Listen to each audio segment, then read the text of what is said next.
నేను చెప్పేది కొంతమందికి సమాజానికి నచ్చకపోవచ్చు. అసలు ఏంటి అంటే ప్రతి కోడలు అత్తమామలకు సేవలు చేయాలి అని మాట్లాడతారు చాలా మంది. మరి ఈ అత్త కోడలికి ఎంతవరకు చేసింది, ఏమన్నా చేసిందా అసలు సేవ? అదెందుకు ఆలోచించరు?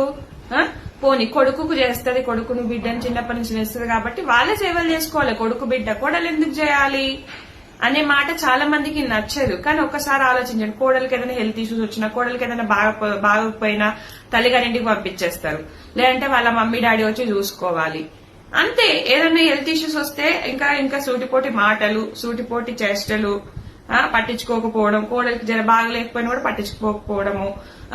మళ్ళా ఫస్ట్ కోడలుగా రాగానే అంతా అత్త చేతిలోనే ఉంటది, అత్త చేతిలో రిమోట్ ఉంటది, అత్త చేతిలోనే పెత్తనం ఉంటది. మనం ఏంటంటే సలన్నం తినాలి, వాళ్ళు సలన్నం తినరు. కోడలు రాగానే అత్తకి ఇక కొమ్ములు వచ్చేస్తాయి.